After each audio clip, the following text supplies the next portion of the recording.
அனைத்துலக ஆன்மீக அன்பர்களுக்கு அடியேனின் வணக்கங்கள். இப்பிரபஞ்சத்திற்கும் எனது அருமை தாய் தந்தையருக்கும் என் உயிர் மேலான குருநாதர்கள் அனைவருக்கும் என் வணக்கத்தை தெரிவித்துக் கொண்டு இந்த நிகழ்ச்சி இன்னைக்கு போவோம். இன்னைக்கு உங்களெல்லாம் சந்திச்சு ரொம்ப நாள் ஆச்சு, சரிங்களா? ஸோ இப்போ அன்பர்கள் நிறைய பேர் நிறைய கேள்விகள் கேட்டிருக்கீங்க. இதில் நிறைய கொஸ்டின்ஸ் என்னன்னு பார்த்தீங்கன்னா, அடுத்து புரட்டாசி மாதம், சரிங்களா? இதில் முக்கியமாக பார்த்தீங்கன்னா நம்மள அன்பர்களுக்கு என்னோட நன்றியை தெரிவிச்சுக்கிறேன். என்னன்னு பார்த்தீங்கன்னா, கடந்த மாதம் நிறைய பேர் கால் பண்ணிட்டு நிறைய விஷயங்கள் நடந்தது அப்படின்னு சொல்லியிருந்தீங்க. இது ரொம்ப மகிழ்ச்சியாக இருந்தது. ஏன்னா உங்களோட ஆதரவு தான் எங்களுக்கும் கடவுள் எங்களுக்கு பரிபூர்ணமாக கொடுத்துருக்கிற அந்த விஷயங்களை உங்களால் கொடுக்க முடியுது உங்களுக்கு எல்லாருக்குமே. அதுக்காக உங்களுக்கு நன்றியை தெரிவிச்சுக்கிறேன். இன்னைக்கு என்ன பார்க்க போறோம் அப்படின்னு பார்த்தீங்கன்னா, புரட்டாசி மாதம், சரிங்களா? இப்போ வருகின்ற புரட்டாசி மாதம் எப்படி சிறப்பான விஷயம், ஏன் புரட்டாசி மாதம் ஒரு சிறப்பு அப்படின்றத பார்ப்போம். புரட்டாசின்னு பார்த்தீங்கன்னா பெருமாளின், சரிங்களா, பெருமாளின் அவதாரம் அப்படின்னு சொல்லுவாங்க. ஸோ பெருமாளுக்குரியவர் யாரும் பார்த்தீங்கன்னா புத பகவான் சொல்லுவாங்க. இந்த நவ கிரகத்தில் இந்த புத பகவான் பார்த்தீங்கன்னா பெருமாளுக்குரிய கிரகம் அப்படின்னு சொல்லுவோம். இந்த புத பகவானுக்குரிய வீடு பார்த்தீங்கன்னா கன்னி, சரிங்களா? அந்த கன்னி ராசியில் இந்த பிரபஞ்சம் இருக்கு பாருங்க, இந்த கிரகத்தின் அதிபதினு சொல்லுவாங்கல்ல, சூரிய பகவான். ஸோ அவர் வந்து பார்த்தீங்கன்னா இந்த கன்னி ராசியில் சஞ்சரிக்கிற காலம் தான் வந்து பார்த்தீங்கன்னா புரட்டாசி மாதம். இது பார்த்தீங்கன்னா நம்ம தமிழ் மாதத்தில் 6வது மாதமாக வருது, சரிங்களா? இந்த கன்னி ராசி எடுத்துக்கிட்டீங்கன்னா காலபுருஷ தத்துவத்துல 6வது வீடாவும் வருது. அப்ப 6ன்னா என்னங்க, சரிங்களா?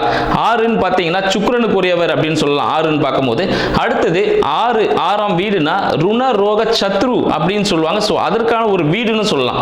அந்த இடத்துல சூரிய பகவான் வராரு. அப்ப என்ன ஆகும்? இன்னொரு விஷயம், 6ன்னா எல்லாருமே ருண ரோக சத்ருவோட முடிச்சிருவாங்க. வெற்றிக்கான விடமும் 6 தான், சரிங்களா? ஸோ வெற்றி யாருக்கு கிடைக்கும்? யார் ஒருத்தர் பயிற்சி முயற்சி செய்யறாரு அவருக்கு தான் வெற்றி கிடைக்கும்.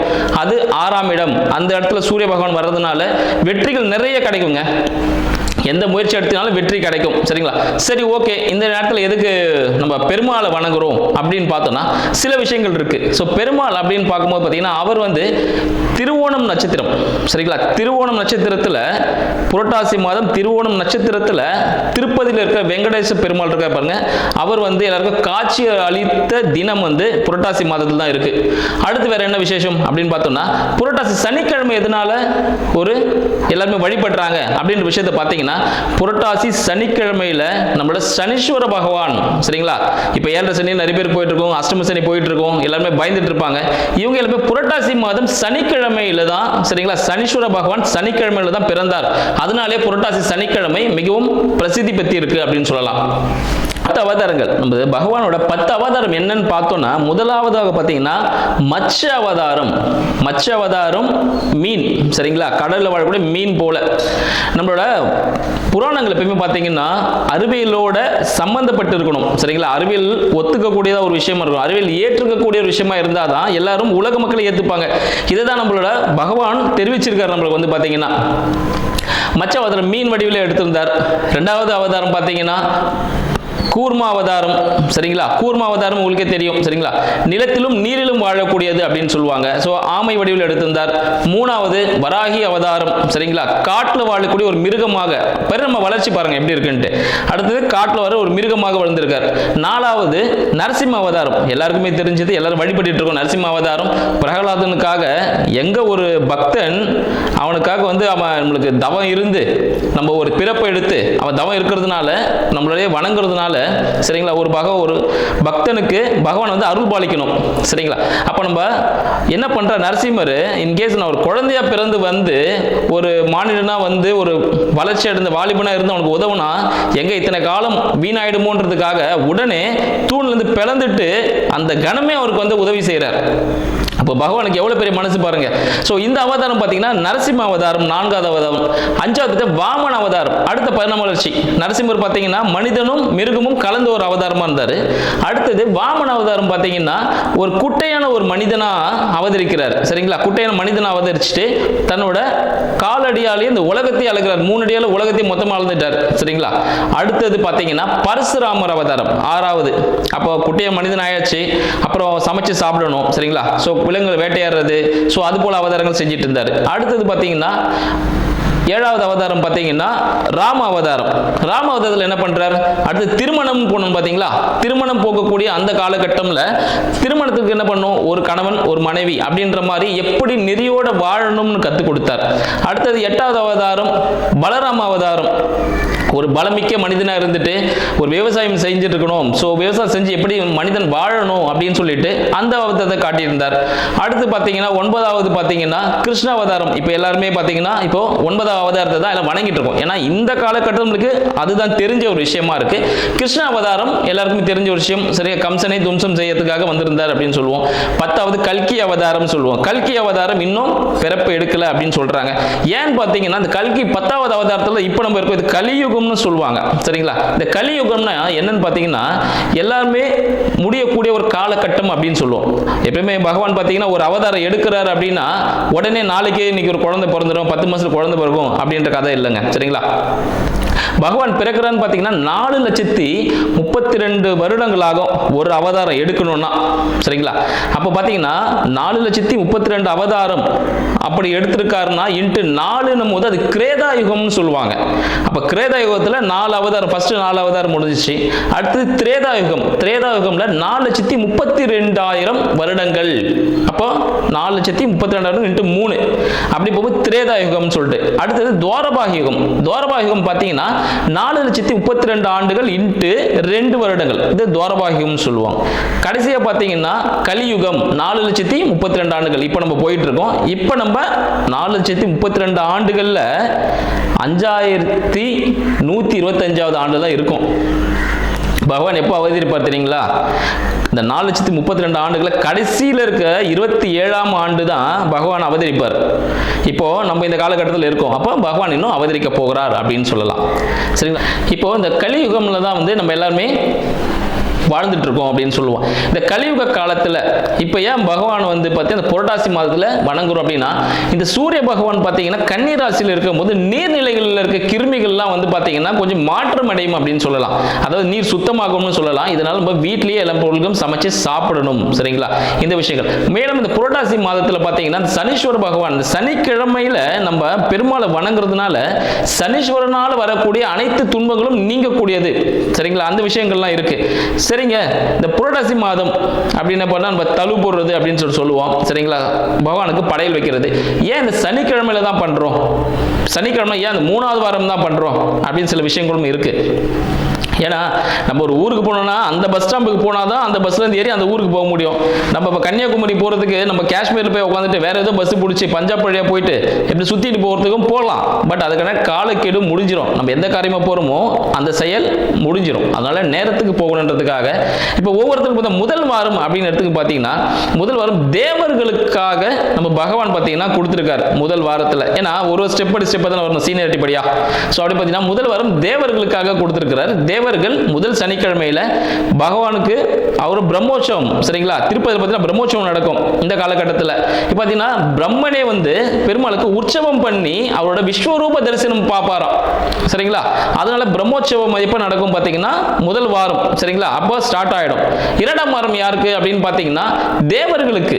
சரிங்களா, அடுத்து கீழே இருக்க தேவர்களுக்கு 2ஆம் வாரம் கொடுத்துருக்காங்க. 3ஆம் வாரம் நம்மளால மனிதர்களுக்காக, 4ஆம் வாரம் நம்மளுக்கு அடுத்த நிலையில் இருக்கிற ஜீவராசிகளுக்காக அப்படின்னு சொல்லுவோம். சரிங்களா, இப்போ இந்த விஷயங்கள்லாம் போயிட்டு இருக்கும்போது என்ன ஆகுது பார்த்தீங்கன்னா இந்த 3வது வாரம் மிக சிறப்பானதாக மனிதர்கள் ஆகிய நம்ம பகவானை வீட்டுக்கு அழைக்கும் போது நிறைய விஷயங்கள் பண்றோம். அந்த காலத்துலலாம் பார்த்தீங்கன்னா அந்த காலம்ல ஒரு 20 வருஷத்துக்கு முன்னாடி அப்படின்னு பார்த்தோம்னா சின்ன குழந்தைகளுக்கு பகவான் மாதிரி வேஷம் போட்டு கையில் ஒரு பாத்திரத்தை கொடுத்து வீடுகளில் அரிசியை வந்து பிக்ஷையை வாங்கி, சரிங்களா, அதில் பொங்கல் எல்லாம் செஞ்சு பகவானுக்கு படைச்சிட்டு அந்த ஒரு பழக்கம்லாம் இருந்துச்சு. இப்போ நிறைய விஷயங்கள் எல்லாம் மாறுறதுனால எல்லாருமே அந்த விஷயத்தை மாறிக்கிட்டோம், எல்லாருமே அப்டேட் பண்ணிக்கிட்டோம். பட் இதெல்லாம் வந்து பழங்காலமாக தொடர்றதுனால நம்ம குழந்தைகளுக்கு நம்ம பெரியவங்க மூலியமா அதை சொல்லிக் கொடுக்க வேண்டியது நம்மளோட ஒரு கடமைங்க. இல்லைன்னா நிறைய விஷயங்கள் மறைஞ்சிரும். சரிங்களா, அந்த விஷயங்கள்லாம் இருக்கு. இப்போ 3வது வாரம் நம்ம எல்லாருமே பகவானை தரிசிக்க போறோம். பகவானை ஆக்சுவலி எல்லா வாரமும் நம்ம பகவானை கும்பிடுவோம். பட் 3ஆம் வாரம் செய்யும்போது இன்னும் சிறப்பான விஷயங்கள் நம்மளுக்கு கிடைக்கும். அன்னைக்கு என்னெல்லாம் செய்யலாம்? அன்னைக்கு மறக்காம புளியோதரை, சக்கரை பொங்கல், பால் பாயாசம். சரிங்களா, இது 3ம் முக்கியமான விஷயம். அடுத்து மெதுவடை கண்டிப்பா செய்யுங்க. அதில் வெங்காயம் சேர்க்கக்கூடாது, ஆனியன் சேர்க்காம நீங்க அந்த விஷயத்தை பண்ணுங்க. சரி, எப்போ நீங்க பகவானை வணங்கலாம் அப்படின்னு பார்த்தீங்கன்னா 3ஆம் வாரம் சனிக்கிழமை காலையில 10:50 11:30. சரிங்களா, இல்லை நிறைய பேர் சொல்லுவாங்க, ஐயா நான் வந்து அசதியாக தூங்கிட்டேன், இல்லை எனக்கு நான் வந்து பேஷண்ட்டு வாட்டவர் நான் மெடிசன் போட்டுட்ருக்கேன் அப்படின்னா ஒன்றும் பிரச்சனை இல்லைங்க. ஒரு 12:30 மணிலேருந்து 1:30 மணிக்குள்ளே சரிங்களா பகவானை நீங்கள் வழிபடலாம். பகவானை வழிபட்டு முடிச்சுட்டு சரிங்களா பெரியோர் காலில் விழுந்து ஆசீர்வாதம் வாங்கணும். அதே போல் அங்கே வச்ச பிரசாதம் எல்லாமே பார்த்தீங்கன்னா நம்ம சாப்பிட்டு முடிச்சுட்டு மற்றவங்களுக்கு அதை கொடுத்து அதை காலி பண்ண வேஸ்ட் ஆக்கி குப்பையில் எதுவும் போட வேண்டாம் சரிங்களா. இந்த விஷயத்தை கொஞ்சம் கரெக்டாக ஃபாலோ பண்ணோன்னா நமக்கு நிறைய விஷயங்கள் நடந்திருக்கும். இப்போ நீங்கள் எல்லாமே தெரிஞ்சிட்டு இருப்பீங்க இந்த பகவான் பார்த்தீங்கன்னா எதனால புரட்டாசி மாதத்துக்கு இவ்வளவு சிறப்பு இருக்கு அப்படின்னு சொல்லிட்டு எல்லாருக்கும் தெரிஞ்சிருக்கும். இப்போ உங்களோட ராசி பலன்களை பார்ப்போம். ஒவ்வொருத்தருக்கும் புரட்டாசி மாதம் என்ன விதமான ராசிகளை பலன்களை அளிக்கப் போகிறது அப்படின்ற விஷயத்தை நம்ம பார்க்கலாம். மீனராசி அன்பர்கள், மீனராசி அன்பர்களுக்கு அடியனின் வணக்கம். இந்த மீனராசி அன்பர்களுக்கு இந்த புரட்டாசி மாதம் எப்படி இருக்க போகுது அப்படின்னு பார்க்குறோம் சரிங்களா. உங்களோட 6ஆம் அதிபதியான சூரிய பகவான், வெற்றியின் அதிபதியான சூரிய பகவான் எங்க இருக்காரு? கன்னி ராசிக்கு வர போறார். கன்னி ராசிலேருந்து உங்களை நேராக பார்க்குறார். அப்போ என்ன ஆக போகுது? உங்களோட நண்பர்கள் மூலமாக, மனைவி கணவன் மூலமாக உங்களோட பிரச்சனைகள்லாம் சால்வ் ஆக போகுது. அந்த ஒரு நல்ல விஷயம் இருக்கு சரிங்களா. அடுத்து வேற என்ன நல்ல விஷயம் இருக்கு? உங்களோட வீடு சார்ந்த விஷயங்கள், புதிதாக வீடு கட்ட ஆரம்பிக்கணும், வண்டி வாங்க ஆரம்பிக்கணும்னா இந்த மாதம் உங்களுக்கு ஒரு மாபெரும் சக்தி கொடுக்கக்கூடிய ஒரு மாதமாக இருக்க போகுதுன்னு சொல்லலாம் சரிங்களா. மேலும் பார்த்தீங்கன்னா உங்களோட வருமானம், வீடு வண்டி வாகனம் சார்ந்த விஷயங்கள் உங்களுக்கு அனுகூலமாக இருக்கும் சொல்லலாம். அதே முறையில் வீட்டில் சிறிய ஆல்ட்ரேஷன் ஒர்க் நடக்கும், இடித்து கட்டக்கூடிய ஒரு அமைப்பு ஏற்படும், ஒரு செலவு இருக்கு, வண்டி வாகனத்தில் ஒரு பழுது ஏற்பட வாய்ப்புகள் உண்டு, சிறிய விபத்துகள் நடக்கக்கூடிய வாய்ப்பு இந்த மாதம் மீனராசி அன்பர்களுக்கு இருக்குன்ற தெரிவிச்சுக்கிறோம். வண்டி வாகனத்தில் கவனம் தேவை சரிங்களா. வார்த்தையில் கவனம் வேணும், இல்லைன்னா உங்களோட சகோதர சகோதரிகளிடம் ஒரு மனக்கசப்பு ஏற்படும் சரிங்களா. ரோட்ல போகும்போது கொஞ்சம் பார்த்து மெதுவாக போகணும். வண்டி அப்படி கிராஸ் பண்ணி ஓட்டும் போது போலீஸ் பிடிப்பாங்க கண்டிப்பா. அவங்களுக்கு ஒரு பெனால்ட்டி கட்டக்கூடிய ஒரு அமைப்பு யாருக்கு ஏற்படும்? இந்த மீனராசி அன்பர்களுக்கு ஏற்படும் சொல்லலாம் சரிங்களா. ஏன்னா உங்களோட விரையாதிபதியும் உங்க லக்னத்திலே இருக்காரு, இப்போ ராசியிலேயே இருக்காரு. மீன ராசி மீன லக்னக்காரர்களுக்கு இது ஒரு அமைப்பு இருக்கு. 11 இருக்கும் ராகு பகவானால் என்ன ஆகும் பார்த்தீங்கன்னா உங்களுக்கு வர வேண்டிய பாக்கி பணம் எல்லாமே வரக்கூடிய ஒரு அமைப்பு இருக்கு. 11 ராகு என்ன பண்ணுவார்? வெற்றியை தரக்கூடிய ஒரு அமைப்பு. நீங்க ஏதாவது ஒரு செயல்கள் செய்ய போறீங்க அப்படின்னா அது எல்லாமே ஒரு சக்சஸ்ஃபுல்லா கொடுக்கும் அப்படின்னு சொல்லலாம். இதுக்கு என்ன பண்ணணும்? நீங்க என்ன பண்ணணும் பார்த்தீங்கன்னா வெள்ளிக்கிழமை சரிங்களா, வெள்ளிக்கிழமை ஒரு சக்கரை பொங்கல் செஞ்சு நீங்களே சாப்பிடுங்க. வீட்டில் இருக்க எல்லாரும் சாப்பிடலாம், ஒன்றும் தப்பில்லை. வெளியே யாருக்கும் தானமாக கொடுக்க வேண்டாம். சக்கரை பொங்கல் வெள்ளிக்கிழமை இந்த புரட்டாசி மாதம் எல்லா வெள்ளிக்கிழமும் செய்யுங்க. செஞ்சு சக்கரை பொங்கல் செஞ்சு சாப்பிடுங்க, சூப்பராக இருக்கும். சக்கரை பொங்கல் நல்லா இருக்கும், விஷயமும் உங்களுக்கு சக்ஸஸ்ஃபுல்லாக கொடுக்கும் அப்படின்னு சொல்லலாம். அது உங்களுக்கு ரொம்ப சில சூப்பரான ஒரு அனுகூலமான விஷயங்கள் கிடைக்கக்கூடிய ஒரு அமைப்பு உண்டு. வெற்றிக்கான விஷயம் சரிங்களா. வெள்ளிக்கிழமை செஞ்சீங்கன்னா என்ன ஆகும்னா பொன் பொருள் சேர்க்கை ஏற்படும் சொல்லலாம்.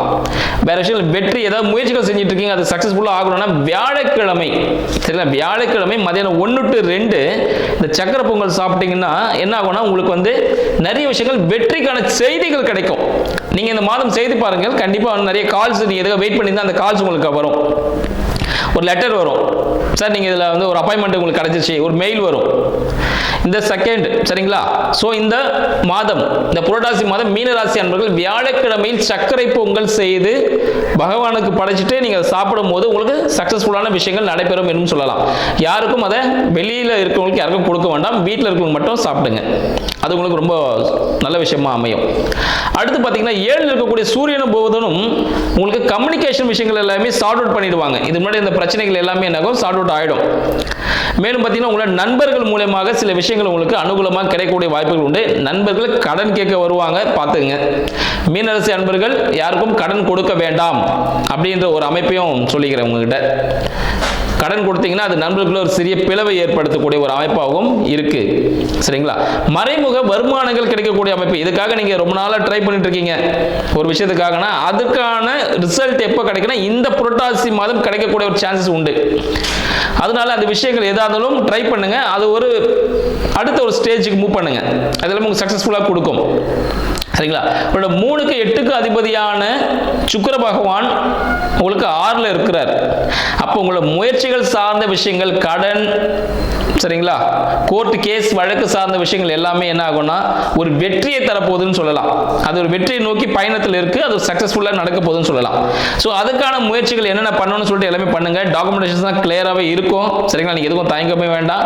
நீங்கள் கொடுக்கக்கூடிய அமைப்பு நேரம் காலம் எல்லாம் சரியா இருக்கும். அதுக்கு உங்களுக்கு கொடுக்கக்கூடிய சூட்சமம் சர்க்கரை பொங்கல் புரட்டாசி மாதம். சரிங்களா? இதை செய்யும் பொழுது உங்களுக்கு மகாலட்சுமியின் அம்சமே கிடைக்க ஆரம்பிச்சிடும். சரிங்களா? மகாலட்சுமி வழிபாடு உங்களுக்கு இந்த புரட்டாசி மாதத்தை சக்சஸ்ஃபுல்லா வழி நடத்த உதவும் என்பதை தெரிவித்துக் கொள்கிறேன். உங்களை அடுத்த நிகழ்ச்சி சந்திக்கிறேன். நன்றி, வணக்கம்.